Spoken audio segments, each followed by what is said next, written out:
إن الحمد لله نحمده ونستعينه ونستغفره ونعوذ بالله من شرور أنفسنا ومن سيئات أعمالنا من يهده الله فلا مضل له ومن يضلل فلا هادي له وأشهد أن لا إله إلا الله وحده لا شريك له وأشهد أن محمدا عبده ورسوله أما بعد فإن أحسن الكلام كلام الله وخير الهدي هدي محمد صلى الله عليه وسلم وشر الأمور محدثاتها وكل محدثة بدعة وكل بدعة ضلالة الضلالة في النار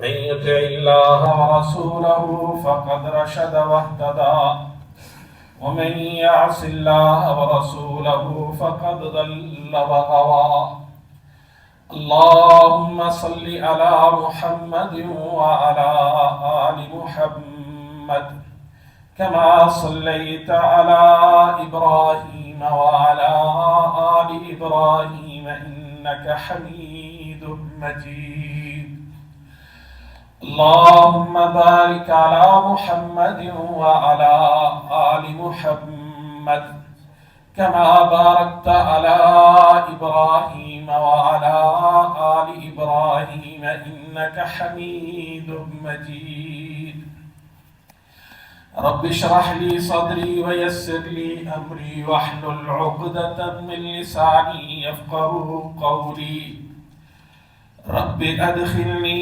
مدخل صدق وأخرجني مخرج صدق واجعل لي من لدنك سلطانا نصيرا أما بعد فأعوذ بالله من الشيطان الرجيم بسم الله الرحمن الرحيم واتل عليهم نبأ الذي آتيناه آياتنا فانسلخ منها فأتبعه الشيطان فكان من الغاوين ولو شئنا لرفعناه بها ولكنه أخلد إلى الأرض واتبع هواه فمثله كمثل الكلب إن تحمل عليه يلهث أو تتركه يلهث ذلك مثل القوم الذين كذبوا بآياتنا فاقصص القصص لعلهم يتفكرون ساء مثلا القوم الذين كذبوا بآياتنا وأنفسهم كانوا يظلمون اللہ رب العزت نے قرآن حکیم میں انسانوں کو سمجھانے کے لیے جا بجا مثالوں کا تذکرہ کیا ہے۔ مثال سے انسان کو بات ذرا آسانی سے سمجھ آ جاتی ہے، اور اللہ رب العزت سے بہتر مثال دینے والی کون ذات ہو سکتی ہے؟ انہی خوبصورت مثالوں میں سے جن کے اندر بہت بڑے مضمون کو انتہائی اختصار کے ساتھ بیان کیا جا سکتا ہے، انہی میں سے ہم مثالیں قرآن حکیم میں کہیں اہل ایمان کی دیکھتے ہیں، کہیں اہل کفر کی دیکھتے ہیں، اور کہیں منافقین کی دیکھتے ہیں۔ جو آیات میں نے سورۃ الاعراف کی آپ کے سامنے تلاوت کی، ان آیات میں اللہ رب العزت نے اپنے پیغمبر صلی اللہ علیہ وسلم کو حکم دیا کہ آپ اس قرآن کو سننے، جاننے اور اس پر ایمان لانے والوں کے سامنے اس شخص کی خبر رکھ دیجئے، پڑھ دیجئے، سنا دیجئے جس کو ہم نے اپنی آیتیں دی تھیں، یعنی اس کو علم دیا تھا، احکامات اسے پتہ چل گئے تھے، باتیں اس کو معلوم تھی، لیکن اس کے بعد وہ اس کے اندر سے نکل گیا، اور قرآن نے اس کے لیے لفظ استعمال کیا انسلخ۔ انسلخ عربی زبان میں کہتے ہیں کسی جانور کی چمڑی جب اتاری جاتی ہے نا، اس کی کھال اتاری جاتی ہے تو اس کے پیچھے اس کا گوشت رہ جاتا ہے. ویسے تو اس کے لیے لفظ ہوتا ہے کسی نے اتارا، لیکن یہاں کہا اس نے خود اپنی چمڑی اتار دی. اس کی مثال بعض سانپوں کی اقسام ہے. وہ سانپ، ان کی جب کھال اوپر والی چمڑی ایک وقت گزرنے کے بعد دفاع کرنے کے قابل نہیں رہتی تو سانپ اس کے اندر سے نکل جاتا ہے اور اس کی چمڑی، اس کی اوپر والی جو کھال ہے وہ وہیں رہ جاتی ہے. تو اللہ رب العزت نے فرمایا کہ کچھ لوگ جن کو ہم نے آیتیں دی، علم دیا، احکامات دیے، لیکن اس کے بعد وہ چپکے سے وہاں سے نکل گئے، یا یوں کہہ لیجیے انہوں نے اپنے آپ پہ ظلم کرتے ہوئے اپنی ہی کھلڑی وہ پھیر ڈالی.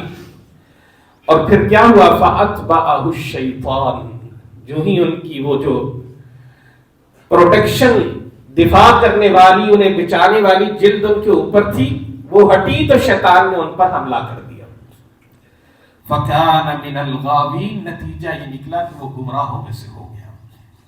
یعنی ایک شیلڈ ہوتی ہے انسان کو بچانے کے لیے، ایک دفاعی حصار ہوتا ہے، اس کو انسان ختم کر دے تو اس کا نتیجہ کیا ہوگا؟ آپ کو سردی لگ رہی ہے، آپ نے چادر لی ہوئی ہے، چادر آپ نے اتار دی تو کیا نتیجہ نکلے گا؟ پھر آپ کو سردی آ کے تو بوجھ لے گی. گویا کہ اللہ نے مثال یہ دی کہ جس شخص کو ہم نے آیتیں دی تھی، سمجھ لیجئے کہ اس کو ہم نے ایک دفاع کے لیے، اپنی حفاظت کے لیے بہترین حصار، بہترین لباس، بہترین کھال عطا کر دی تھی. لیکن کئی دفعہ وہ انسان اسی اپنے دفاعی حصار سے، اسی اپنی حفاظت والی چیزوں سے خود نکل جاتا ہے. جب نکلتا ہے تو پھر حملہ آور ہونے والی چیزیں اس پر حملہ آور ہوتی. یہ ایسے ہی ہے جیسے یہاں اسلام آباد میں سفاری پارک، اب تو وہ بند کر دیے، لیکن کسی زمانے میں جب کھلے ہوتے تھے، اب بھی کئی جگہوں پہ کھلے شیر ہوتے ہیں جنگلوں کے اندر، تو وہاں پر لے جانے کے لیے گاڑیاں، ان کو کیا تعلیمات دی جاتی ہیں کہ آپ جنگل میں جا رہے ہو، کھلے جانور ہیں، آپ نے اپنی گاڑی کا شیشہ نیچے نہیں کرنا، سینٹرل لاک کر لینا ہے، گاڑی کا دروازہ نہ کھلے. کسی کمزور شیشے والی گاڑی کو بھی وہ انٹر نہیں ہونے دیتے، اس لیے کہ پتا ہے آگے وہ حیوان ہے جس نے دیکھنا کچھ نہیں، وہ تو انسان کو دیکھے گا، اس کے اوپر چھپٹا مارے گا. تو گویا کہ اللہ کی آیتیں ایک طرح سے وہ حصار ہے، وہ دفاع ہے آپ کا، وہ حفاظت ہے آپ کی. آپ ان سے باہر نکلو گے، شیطان فی الفور آپ پر حملہ آور ہوگا. یہیں پہ مثال بس نہیں ہوئی، اللہ رب العزت نے فرمایا وَلَوْ شِئْنَا لَرَفَعْنَاهُ بِهَا، اگر وہ بندہ ہماری بات مانتا، احکامات پہ عمل کرتا، ان آیتوں کے ساتھ وابستہ رہتا تو اس کو بلندیاں ملتی، وہ عظمتیں حاصل کر لیتا. لیکن اس نے کیا کیا؟ وَلَكِنَّهُ أَخْلَدَ إِلَى الْأَرْضِ، لیکن اس نے بلندی کی طرف جانے کی بجائے زمین سے چمٹنے کو ترجیح دی. وہ بلندی کی بجائے پستی کی طرف اپنے آپ کو مائل کرنے لگا. تو وَاتَّبَعَ هَوَاهُ، اور وہ اپنی خواہشات کی پیروی کرنے لگ گیا.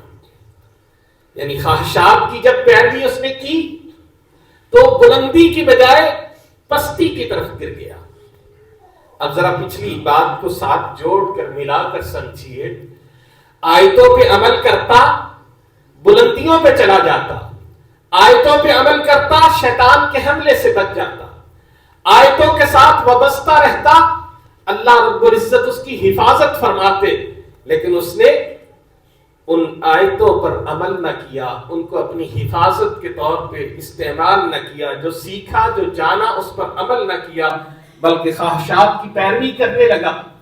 انہی آیات کے حصار سے، ان کے دفاع سے، ان کی حفاظت سے باہر نکلا تو شیطان نے آ کر اس کو حملہ کر دیا. اور جو ہی شیطان نے حملہ کیا، یہ بلندی کی بجائے پستی کی طرف چلا. اور کیسی پستی؟ اس کی پھر اللہ نے مثال دی، فَمَثَلُهُ كَمَثَلِ الْقَلْبِ، اس کی مثال اس کتے کی ہے. إِن تَحْمِلْ عَلَيْهِ يَلْهَثْ، وہ تھکا ہارا ہوا ہو تب بھی وہ ہانپ رہا ہوگا، اور او تترکہ یلہث، وہ آرام کر رہا ہو تب بھی آپ اسے دیکھیں گے وہ ہانپ رہا ہوگا، اس کی زبان باہر نکلی ہوگی اور اس کا لعاب گر رہا ہوگا۔ کتے کی ایک کیفیت ہے۔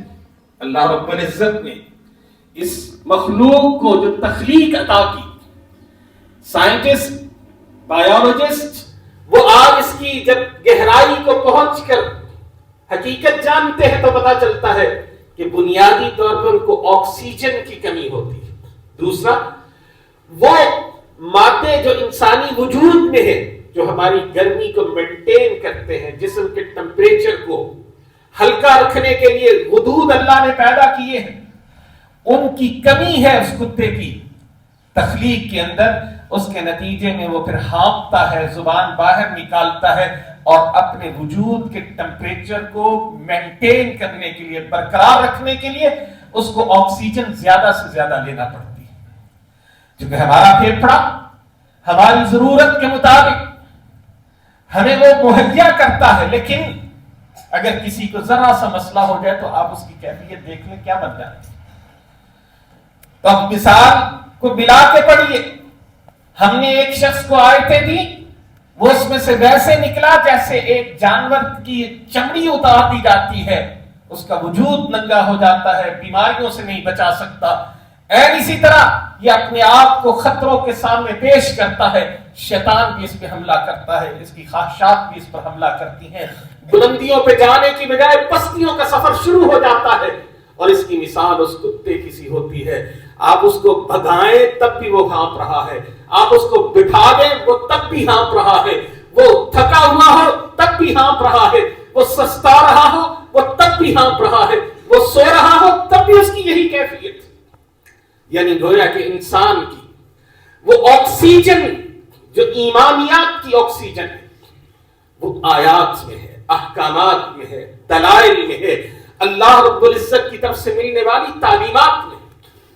اور جب ان سے وہ باہر نکلتا ہے تو یوں سمجھ لیجئے اس کا آکسیجن ماسک اتر گیا۔ آپ دیکھ لیجئے بہت سارے لوگوں کے بارے میں کہا جاتا ہے جی وینٹیلیٹر پہ ڈال دیا گیا۔ اب وہاں کیا ہے، ایک مصنوعی آکسیجن اسے مہیا کی جا رہی ہوتی ہے تاکہ وہ اپنی سانسوں کو برقرار رکھ سکے۔ تو گویا کہ کہا اہل ایمان کی سانسیں یہ آیات، یہ احکام، یہ نشانیاں، یہ دلائل، یہ معجزات ہیں۔ اور پھر اللہ رب العزت فرماتے ہیں ساء مثلا القوم الذین کذبوا بآیاتنا، یہ کتنی بری مثال ہے ان لوگوں کی جنہوں نے ہماری آیتوں کو جھٹلایا ہے۔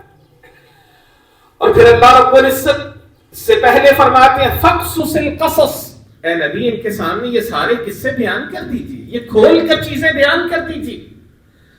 اور وہ عرب ان چیزوں سے، چونکہ بدوی طبیعت رکھنے والے دیہاتی معاشرہ، وہ ایک قبائلی معاشرہ جس کے اندر وہ زندگی بسر کر لیے رہے تھے، ان کے لیے ان مثالوں کو سمجھنا اتنا مشکل نہیں تھا۔ تو ان کے سامنے کہا کہ ان کو پھر بھی کھول کھول کر بیان کیجئے تاکہ ان کی زندگیوں پر ان کے اثرات مرتب ہوں۔ اب اس مثال کا اس موقع پہ بیان کرنا، قرآن تو ہمہ وقت ہر موقع کے لیے ہے، لیکن آج کے خطبہ جمعہ میں اس کو بنیاد بنانے کے مقصود یہ ہے، ہمیں اللہ نے رمضان دیا، ہم نے احکامات جانے، ہم نے رحمتیں سمیٹی، ہم نے برکتیں حاصل کی، ہم نے علم حاصل کیا، ہم مسجدوں سے وابستہ ہوئے، ہم اللہ کی طرف پلٹے۔ کیونکہ میرے مخاطبین اس وقت جتنے بھی ہیں وہ سب مسجد میں آنے والے ہیں الحمدللہ۔ وہ مخاطبین نہیں ہے جو رمضان بھی آ جاتا ہے ان کی صحتوں پہ کوئی فرق نہیں پڑتا، شاید کسی کے کان تک ہماری بات اللہ پہنچا دے تو علیحدہ بات۔ تو میں جن مخاطبین سے بات کر رہا ہوں ان کے لیے یہ مثال ایسے ہی ہے۔ اب اس کو اس کے پس منظر اور سبب نزول کے ساتھ جوڑ کر آپ کے سامنے بات رکھوں گا تو بات اور کھل جائے گی کہ جس کو ساری چیزوں کا پتہ چل گیا، اس کے باوجود وہ اس کے اندر سے نکل گیا، شیطان نے اس پر پنجے گاڑ لیے، اس کی خواہشات اس پر مسلط ہو گئی، نتیجہ یہ نکلا وہ انسانیت کے اس بلند ترین منصب سے گر کر اس کتے کی سطح پہ آ کر کھڑا ہو گیا جس کی آکسیجن ہی پوری نہیں ہوتی، یعنی اس کے پیچھے وہ ایمان ہی نہیں۔ تو گویا کہ آکسیجن مینٹین کرنے کے لیے ہمیں وہ روح کو غذا دینی پڑے گی، اور وہ روح کی غذا کیا ہے؟ وہ قرآن کی آیتیں ہیں، وہ نماز ہے، وہ روزہ ہے، وہ ذکر ہے، وہ رسول اللہ صلی اللہ علیہ وسلم پر درود ہے، وہ استغفار ہے. یہ ہماری روح کی غذا ہے. دیتے رہو گے تو بلندیاں تمہارا انتظار کریں گی. نہیں دو گے تمہاری وہ روحانی آکسیجن ختم ہو جائے گی، پھر تم ہانپتے کانپتے زندگی گزارو گے.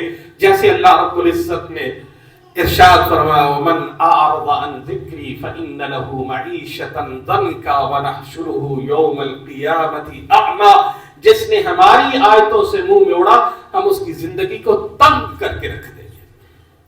یعنی وہ ہانپتا کانپتا تھکا مارا زندگی گزارے گا، وہ کبھی سکون کی زندگی نہیں گزار سکے گا. کیونکہ سکون کس میں ہے؟ الا بذکر اللہ تطمئن القلوب. اللہ کے ذکر کے ساتھ آیتوں کے ساتھ جڑو گے تو سکون بھی ملے گا. اور اللہ رب العزت نے اس کی اور بھی مثالیں بیان کی ہیں، لیکن ذرا ان آیات کے پس منظر کی طرف جائیں. مفسرین نے 3 لوگوں کے بارے میں کہا ہے کہ شاید ان آیات کا نزول ان لوگوں کے واقعے کی طرف اشارہ کر رہا ہے، اور ہو سکتا ہے ان تینوں کی طرف اور ان جیسوں کی طرف. ان میں سے پہلا شخص بلعام ابن باعورہ، بنی اسرائیل کا یہ بہت نیک شخص تھا.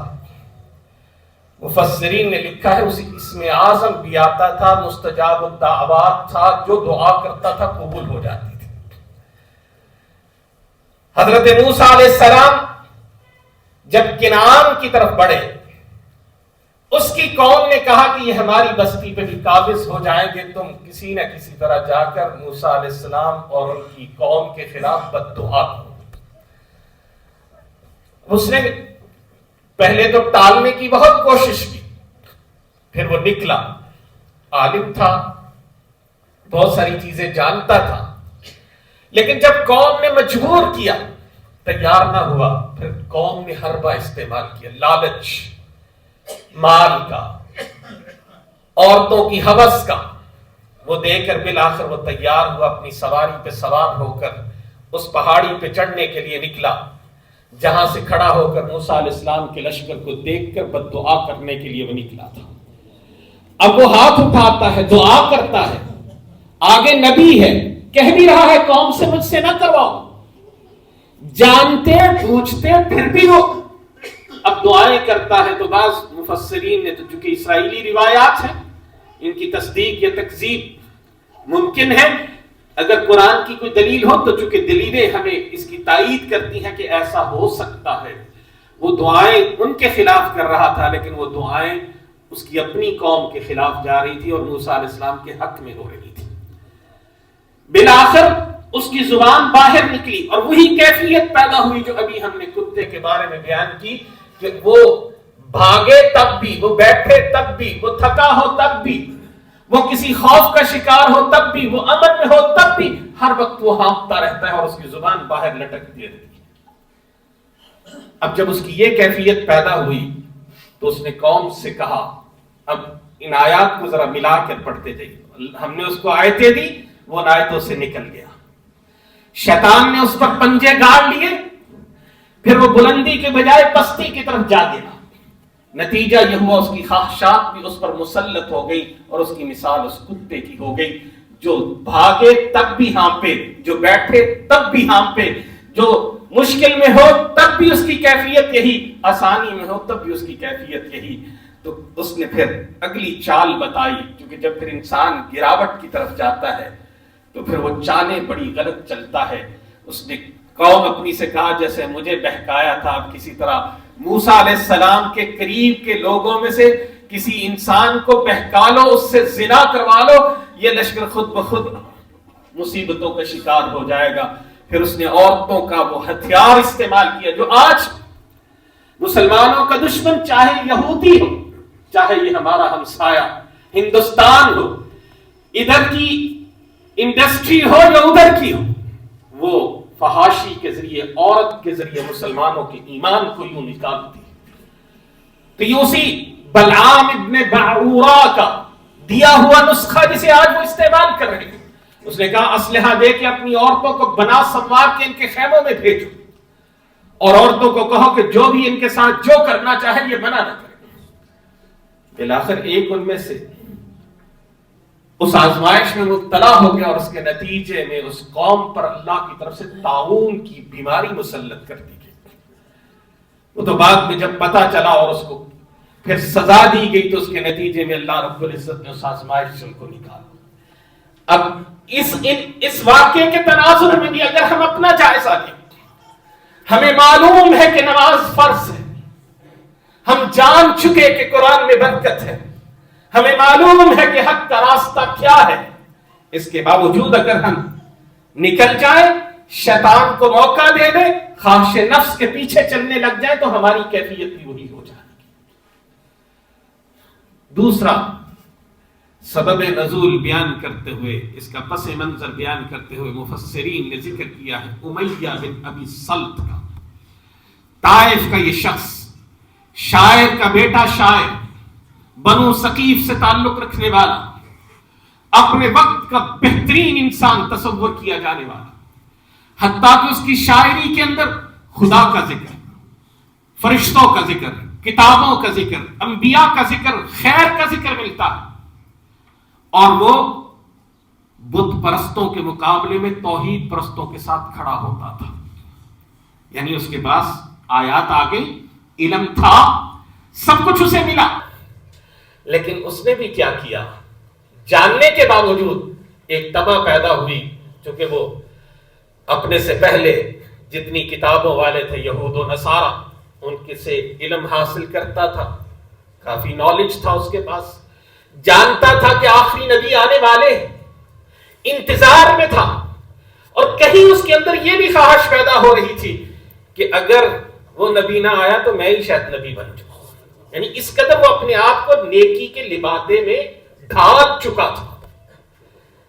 لیکن جب نبی آئے, حسد کی آگ میں جلتے ہوئے اس نے انکار کیا, وہ جو تعلیمات تھی اس کے خلاف گیا, احکامات جو جان چکا تھا ان پر عمل نہیں کیا.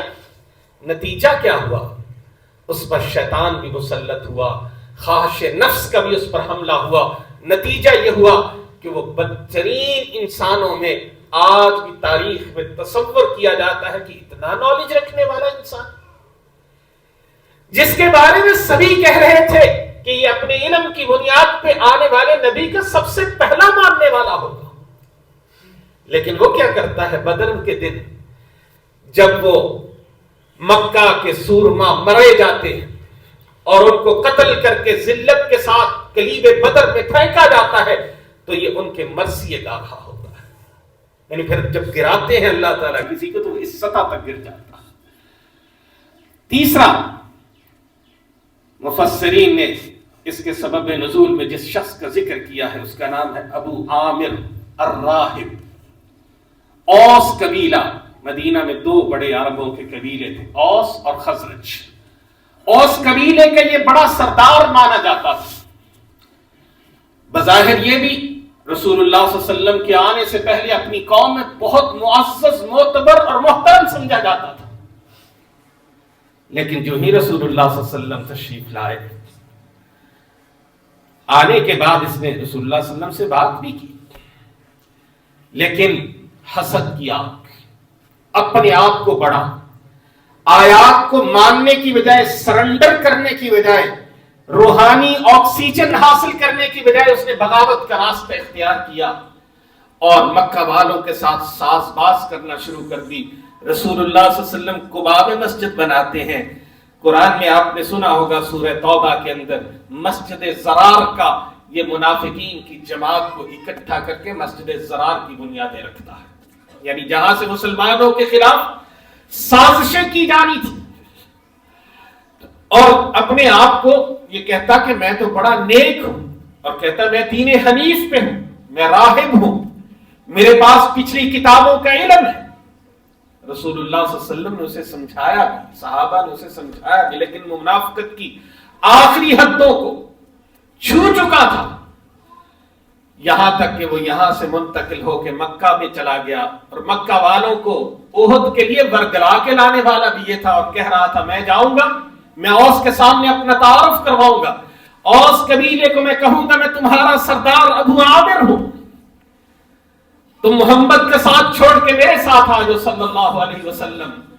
لیکن جب اس نے اپنا تعارف کروایا، انا ابو عامر، میں ابو عامر الراہب ہوں، انہوں نے کہا نہیں، انت ابو عامر الفاسق، تم تو گناہگار بدترین ابو عامر ہو، دھتکارا قوم ہے۔